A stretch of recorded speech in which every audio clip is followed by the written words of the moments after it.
রাজধানীতে মুষলধারায় বৃষ্টি, ভোগান্তিতে অফিসগামী ও শিক্ষার্থীরা, জলাবদ্ধতায় দুর্ভোগ, ৫ জেলায় বন্যার পূর্বাভাস।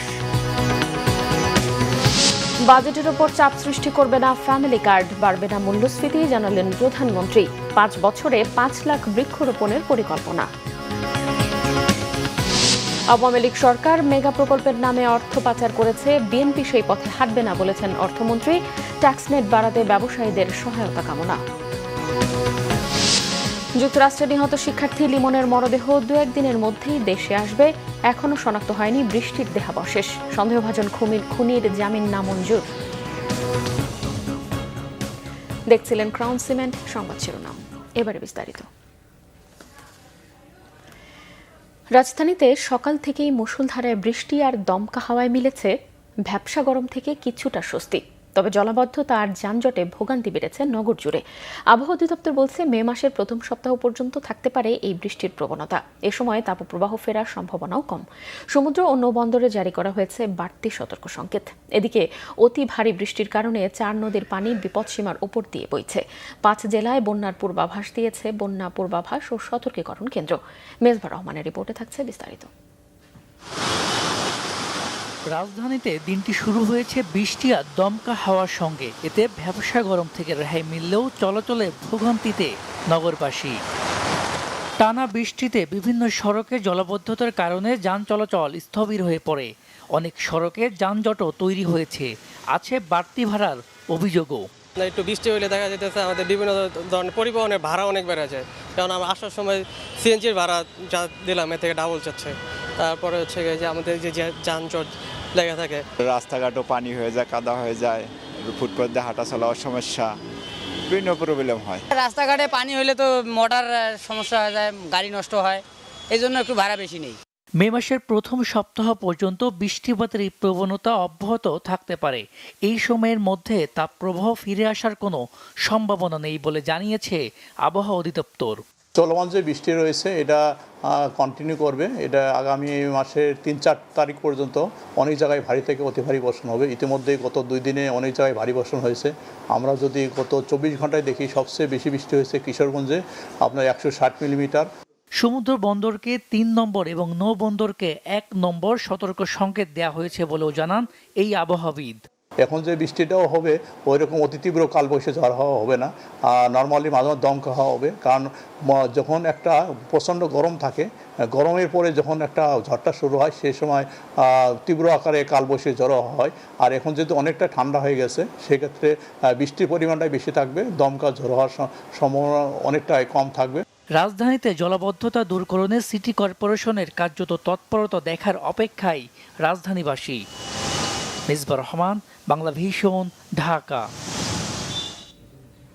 প্রধানমন্ত্রী তারেক রহমান বলেছেন, পর্যায়ক্রমে সারা দেশে ফ্যামিলি কার্ড বিতরণ করা হবে। ফলে বাজেটে এটি কোনো চাপ তৈরি করবে না, সেই সাথে মূল্যস্ফীতি কমাবে বলেও জানান তিনি। এছাড়াও ঢাকার ওপর চাপ কমাতে সারা দেশে মৌলিক সুবিধা নিশ্চিতে সরকার চেষ্টা করছে বলেও জানান প্রধানমন্ত্রী। সেই সাথে চট্টগ্রামে জলাবদ্ধতায় নগরবাসীর দুর্ভোগে দুঃখ প্রকাশ করে তিনি জানান, চেষ্টা করছেন যত দ্রুত সম্ভব সমস্যাটি নিরসনের।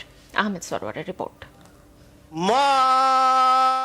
স্পিকার হাফিজউদ্দিনের সভাপতিত্বে বুধবার সকালে সংসদের কার্যক্রম শুরু হলে সদস্যদের বিভিন্ন প্রশ্নের উত্তর দেন প্রধানমন্ত্রী তারেক রহমান। এনসিপির সংসদ সদস্য হাসনাত আব্দুল্লাহর প্রশ্নের জবাবে প্রধানমন্ত্রী জানান, ফ্যামিলি কার্ড রাষ্ট্রের এক ধরনের বিনিয়োগ, এর মাধ্যমে অর্থনীতি আরও সচল হবে। 4 কোটি পরিবারকে আমরা ফ্যামিলি কার্ড দিব। আমরা পর্যায়ক্রমিকভাবে সরকার এটা দিবে। পৃথিবীর কোনো সরকারের পক্ষেই একবারে এটি করা সম্ভব না। প্রথম স্টেজে আমরা যারা ভালনারেবল ফ্যামিলি, আমরা তাদেরকে এই কার্ডগুলো দিব। কাজেই ধীরে ধীরে আমরা বাজেটটি তৈরি করব এবং ধীরে ধীরেই আমরা কার্ড দেওয়ার সংখ্যাটা ধীরে ধীরে আমরা বাড়াবো। এবং সেজন্যই আমরা মনে করি আমাদের যে সব হিসাব নিকাশ করেছি আমরা, তাতে করে বাজেটের উপরে কোনো চাপ পড়ার তেমন কোনো কারণ নেই। যে কটি ধরনের ডিফারেন্ট কাইন্ডের এই ধরনের প্রোগ্রাম আছে, আপনি যদি সবগুলোর অর্থ সহযোগিতা অ্যাড করেন, দেখবেন যে ফ্যামিলি কার্ডে যেই 2,500 টাকা দেওয়া হচ্ছে সবগুলো অ্যাড করলো সেটার পরিমাণ না। এবং এর মধ্যে আমরা দেখেছি, এর মধ্যে রিসার্চ করে অনেকগুলো মানুষ আছে বা অনেকগুলো ব্যক্তি আছেন যাদের উপরে রিপিটেশন হচ্ছে, যে একই সুবিধা কয়েকটি সুবিধা একজন ব্যক্তি পাচ্ছেন। তো সেগুলোকে আমরা কাট ডাউন করব। আর আপনি ইনফ্লেশনের কথা বলেছেন, আমরা অবশ্যই টাকা ছাপিয়ে দিচ্ছি না, আমরা টাকা ছাপিয়ে দিব না, বরঞ্চ আমরা মনে করি এতে ইনফ্লেশনটা কমে আসবে। সরকার দলীয় সংসদ সদস্য আবুল কালামের প্রশ্নের জবাবে প্রধানমন্ত্রী জানান, রাজধানীকে ক্লিন আর গ্রিন সিটি হিসেবে গড়ে তুলতে স্থানীয় সরকার বিভাগের আওতায় নানা পদক্ষেপ নেওয়া হচ্ছে। উত্তর সিটিতে 5 বছরে 5 লাখ গাছ লাগানো হবে। নাগরিক সচেতনতা ও সম্পৃক্ততা বৃদ্ধির লক্ষ্যে সাপ্তাহিক ভিত্তিতে জনসচেতনামূলক কার্যক্রম গ্রহণের পাশাপাশি বিশেষ পরিচ্ছন্নতা ও মশক নিধন কার্যক্রম জোরদার করার চেষ্টা করা হচ্ছে। কোরিয়া ভিত্তিক বেসরকারি প্রতিষ্ঠানের বিনিয়োগে মাতাইল ল্যান্ডফিলকে সমন্বিত সার্কুলার ইকোনমি ভিত্তিক বর্জ্য ব্যবস্থাপনা এবং জ্বালানি উৎপাদন কেন্দ্রে রূপান্তর করার মাধ্যমে সকল বর্জ্যকে জিরো বর্জ্যতে রূপান্তর করার পরিকল্পনা গ্রহণ করা হয়েছে। আমরা খেয়াল করেছি যে মানুষের সুযোগ সুবিধা, সেটি চাকরি বাকরির ক্ষেত্রে হোক, চিকিৎসার ক্ষেত্রে হোক, পড়ালেখার ক্ষেত্রে হোক, বাচ্চাদের সবকিছুই ঢাকা কেন্দ্রিক গড়ে উঠেছে এবং একদিন দুই দিক না, এটি বহু বছর ধরে গড়ে উঠেছে। আনফর্চুনেটলি দেশের সারা দেশকে ঘিরে এই সুবিধাগুলো আমরা সেভাবে গড়ে তুলতে সক্ষম হইনি এখনো, এবং সে কারণেই স্বাভাবিকভাবে সারা দেশ থেকে মানুষ ঢাকামুখী হয়ে থাকে। দীর্ঘমেয়াদী পরিকল্পনার মধ্যে আমাদের লক্ষ্য হচ্ছে ধীরে ধীরে ঢাকা দেশের সকল অংশেই পর্যায়ক্রমিকভাবে এই বেসিক সুবিধাগুলোকে গড়ে তোলা। আমরা মনে করি এই সুবিধাগুলো যদি আমরা গড়ে তুলতে পারি তাহলে মানুষ কম উৎসাহিত হবে ঢাকা শহরে আসার জন্য, এবং এর মাধ্যমেই আমরা ধীরে ধীরে ঢাকার উপরে চাপ কমাতে সক্ষম হব বলে আমরা মনে করি। মানুষ পয়েন্ট অফ অর্ডারে সরকার দলীয় সংসদ সদস্য সাইদ আল নোমান চট্টগ্রামের জলাবদ্ধতা নিয়ে প্রধানমন্ত্রীর দৃষ্টি আকর্ষণ করেন। জলাবদ্ধতা নিরসনে সরকার কাজ করছে বলেও জানান প্রধানমন্ত্রী। এরই মধ্যে সিটি কর্পোরেশনের যে প্রশাসক আছে ওনার সাথে আমার কথা হয়েছে, উনি এর মধ্যেই চেষ্টা করছেন, কিন্তু এখন তো এটা অনেক বড় একটা ওয়াটার লগ হয়ে গিয়েছে, স্বাভাবিকভাবে একটু সময় লাগবে।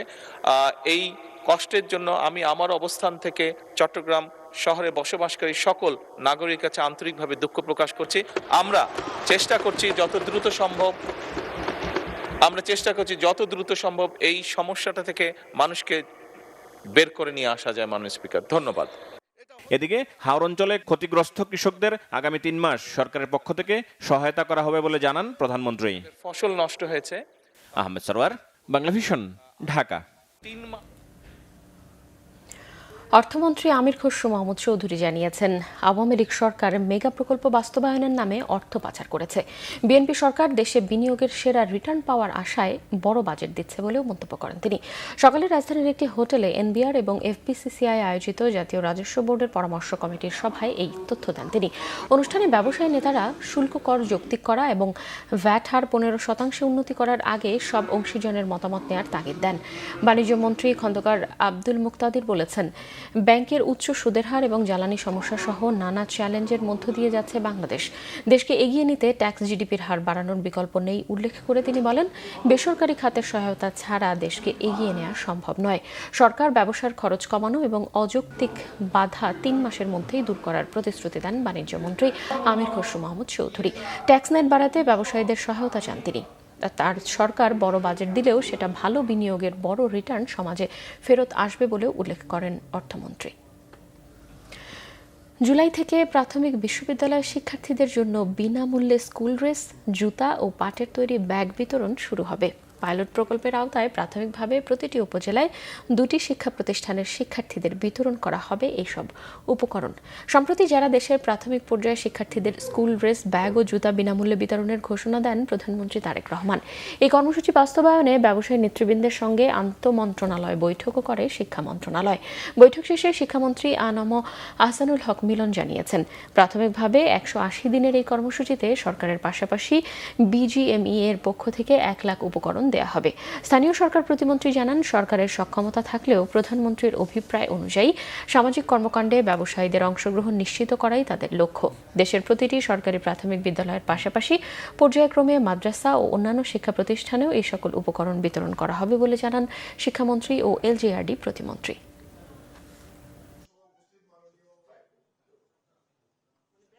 আমাদের কোমলমতি শিশুদের ব্যাগ এবং ড্রেস বিতরণ, সেই জায়গায় উদ্যোক্তারা এগিয়ে এসছেন এবং আমরা তাদের সাধুবাদ জানাতে এবং আগামী দিনে আরো সহযোগিতা করবেন সেই জন্য আজকের এই মত বিনিময় সভাটি হয়েছিল।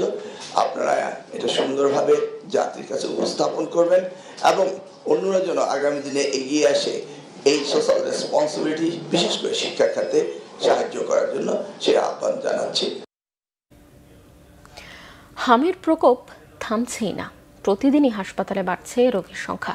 দর্শক, এই মুহূর্তে রাজধানীর শিশু হাসপাতালে রয়েছেন আমাদের সিনিয়র রিপোর্টার সৈকত সাদিক। সরাসরি কথা বলবো তার সঙ্গে। সৈকত, হাম সংক্রমণের সর্বশেষ কি তথ্য আছে আপনার কাছে এবং হাসপাতালে রোগীদের ভিড় কেমন দেখছেন আমাদেরকে জানান।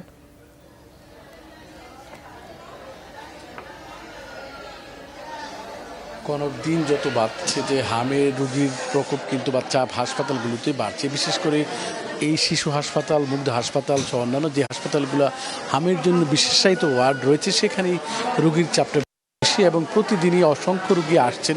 যেহেতু হামের উপসর্গ যাওয়ার পরও যেহেতু নিউমোনিয়া বা অন্যান্য রোগ শ্বাসকষ্ট থাকার কারণেই তাদের রিলিজ দেওয়া হচ্ছে না। আবার অনেকে অভিযোগ করেছেন যে হামের উপসর্গ কিছুটা উন্নতি হলেই তাদের রিলিজ দেওয়া হচ্ছে, যেহেতু রোগীর চাপ বেশি। সব মিলে বলা চলে যে রাজধানীর হাসপাতালগুলোতে হামের উপসর্গ নিয়ে এই রোগী নিয়ে তারা এক ধরনের হিমশিমি খাচ্ছে এবং যেহেতু দিন যত বাড়ছে রোগীর অনেকে বলছে আবার টিকা দেওয়ার পরেও কিন্তু হামের উপসর্গ দেখা দেওয়ার পরে তারা হাসপাতালে ভর্তি হয়েছে। সব মিলিয়ে বলা চলে যে রাজধানীর হাসপাতালগুলোতে এখন হাম রোগীর যে চাপ অনেকটা বেশি আর কি। সৈকত, আপনাকে ধন্যবাদ। যুক্তরাষ্ট্রের ফ্লোরিডায় নির্মম হত্যাকাণ্ডের শিকার বাংলাদেশি শিক্ষার্থী জামিল লিমনের মরদেহ 2-1 দিনের মধ্যেই দেশে ফেরত পাঠানো হবে বলে জানিয়েছে বাংলাদেশ দূতাবাস। হত্যার শিকার অপর বাংলাদেশি শিক্ষার্থী নাহিদা বৃষ্টির মরদেহ এখনও শনাক্ত হয়নি। 28 এপ্রিল হিলসবরো কাউন্টির আদালতে নথিতে প্রসিকিউটররা জানিয়েছে লিমনের রুমমেট হিমশাই এই দ্বৈত হত্যাকাণ্ডের মূল হোতা। লিমনের রুমমেট হিশাম সালে আবু ঘরবে এই হত্যাকাণ্ডে তার প্রমাণ আদালতে উপস্থাপন করেছে তদন্তকারী সংস্থা। হিশামকে 2টি হত্যার মামলায় জামিন ছাড়াও কারাগারে রাখার নির্দেশ দিয়েছে আদালত। ওয়াশিংটনে বাংলাদেশ দূতাবাসের প্রেস মিনিস্টার গোলাম মর্তুজা মঙ্গলবার ফেসবুক পোস্টে জানিয়েছেন লিমনের মরদেহ টেম্বার কর্তৃপক্ষের কাছে হস্তান্তর করেছে police. Myanmar Bangladesh consulate Bangladesh কমিউনিটির সঙ্গে আলোচনা করে কর্তৃপক্ষের কাছে মরদেহ হস্তান্তরের সিদ্ধান্ত নিয়েছে। এর আগে মিয়ানমার বাংলাদেশ কনসুলেট লিমনের পরিবারের সম্মতি নিয়েছে।